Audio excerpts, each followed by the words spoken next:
اللہ تبارک و تعالیٰ کے نام نامی اور اسم گرامی کے ساتھ شروع کرتا ہوں جو بڑا مہربان اور رحم کرنے والا ہے۔ صاحبوں، یہ ان دنوں کی بات ہے جب میں طالب علمی کے آخری سالوں میں تھا۔ امر واقعہ یہ تھا کہ طالب تو میں آج بھی ہوں، لیکن رسمی اعتبار سے میری گریجویشن کا آخری برس تھا۔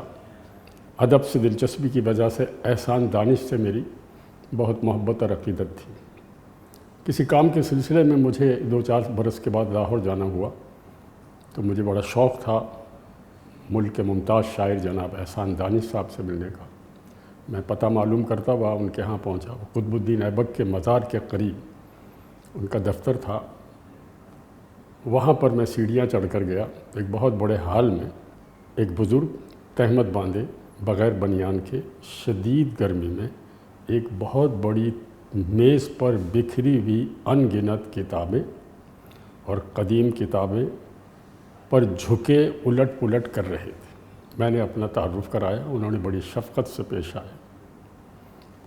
شاید بہت مختصر سی نہیں، آدھے گھنٹے کی ملاقات تھی۔ میں اور ان سے مرعوب ہوا، متاثر ہوا۔ بات آئی گئی ہو گئی، ان کو پڑھتے رہے، ان کے بارے میں سنتے رہے۔ گزشتہ دنوں مجھے لاہور جانا ہوا۔ وہاں شعیب بن عزیز جو ممتاز شاعر ہیں، جن کا بڑا مشہور شعر ہے کہ کیوں اداس پھرتے ہو سردیوں کی راتوں میں، اس طرح تو ہوتا ہے اس طرح کے کاموں میں۔ انوار قمر میرے بہت سینئر صحافی دوست ساتھ تھے۔ لاہور کے پرانے شعراء کرام اور ادیبوں کے تذکرے ہوئے۔ وہاں مجھے ایک نئی بات پتہ چلی۔ انوار قمر کہنے لگے کہ یہ احسان دانش صاحب شملہ پہاڑی پہ مالی کا کام کرتے تھے۔ یہ میرے علم میں تھا کہ احسان دانش صاحب جو شاعر مزدور کہلاتے تھے، انہوں نے پنجاب یونیورسٹی کی زیر تعمیر عمارت کی دیواروں پر پتائی کی تھی، یعنی رنگ روغن پھیلا تھا۔ انہوں نے اپنی کتاب میں بھی اپنے بارے میں بہت کچھ لکھا ہے، لیکن انوار قمر نے اور شعیب عزیز نے جس کی تصدیق کی، یہ بتایا کہ وہ 4 صفحے کا ایک پمفلٹ کہہ لیجئے یا کتابچہ کہہ لیجئے، وہ اپنی نظموں کا چھپواتے تھے اور گلیوں گلیوں بازاروں میں جا کر بآواز بلند اپنی نظمیں پڑھتے تھے اور ایک ایک آنے میں ان کتابچوں کو فروخت کرتے تھے۔ اب آپ سوچتے ہوں گے، نئی نسل کے لوگ سوچ رہے ہوں گے کہ ایک ایسا آدمی جس کی یہ سطح تھی کہ وہ مزدوری کرتے تھے، وہ مالی تھے اور معمولی سی کتابیں لکھتے تھے۔ جناب وہ احسان دانش 18 کتابوں کے اور کتابیں وہ جو تحقیق اور تنقید اور شاعری پر لکھی گئی ہیں اس کے مصنف تھے۔ احسان دانش صاحب کسی بھی مدرسے سے، کسی بھی تعلیمی ادارے سے فارغ التحصیل نہیں تھے۔ 1914 میں وہ ایک گاؤں، یو پی کے ایک گاؤں میں پیدا ہوئے۔ وہاں پر زندگی کے سفر کا آغاز کیا۔ تقسیم کے بعد لاہور آ گئے۔ لاہور میں انہوں نے ظاہر مطالعے کا بے پناہ شوق تھا۔ شاعری ان کی بہت مشہور ہو چکی تھی۔ صاحبوں، اب وقت بدلتا ہے، وہی انسان جو بھارت میں اپنے گاؤں کے آس پاس کے شہروں میں چھوٹی چھوٹی کتابچے چھاپ کر بآواز بلند اپنی نظمیں اور اپنی غزلیں گلیوں میں پڑھ پڑھ کو سنا کر ایک ایک آنے میں فروخت کرتے تھے اور شملہ پہاڑی پہ مالی کا کام کرتے تھے اور پنجاب یونیورسٹی کی زیر تعمیر عمارت کی دیواروں پر پتائی اور رنگ روغن کا کام کرتے تھے، انہوں نے اپنی محنت سے، اپنی استطاعت سے، اپنی ذہانت سے ایک ایسا مقام بنایا۔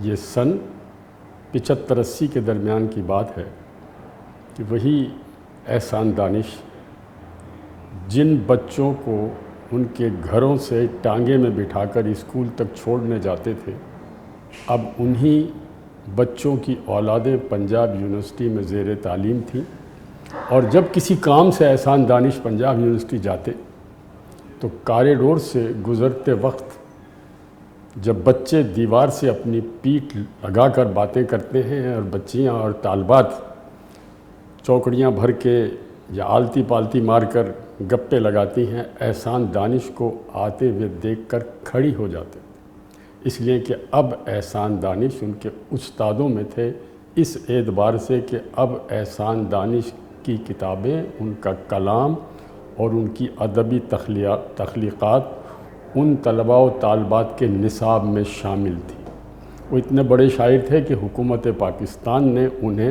ستارہ امتیاز عطا کیا ان کی ادبی خدمات پر۔ یہ واقعہ سنانے کا مقصد یہ ہے کہ انسان اگر محنت کرے، ریاضت کرے، سچی لگن سے جد و جہد کرے اور اپنے خواب کی تعبیر کو منزل بنا کر اس کے لیے سفر کا آغاز اس یقین کے ساتھ کرے کہ اسے منزل تک پہنچنا ہے، تو میرا رب ایک ایسے شخص کو جس نے کبھی زانوئے تلمس کسی کے سامنے طے نہ کیا ہو، کہ اسکول کالج میں نہ پڑھا ہو، وہ اتنا بڑا شاعر، اتنا بڑا ادیب بن جائے کہ جن کی 18 کتابیں ہیں، 18 کتابیں، اور وہ کتابیں رسمی کتابیں نہیں، شاعری کے علاوہ تحقیق اور فن پر بھی۔ صاحبوں، وہ احسان دانش جن کا مشہور شعر ہے کہ انسان نہیں رہتا ہے تو ہوتا نہیں غم بھی، سو جائیں گے ایک روز زمیں اوڑھ کے ہم بھی۔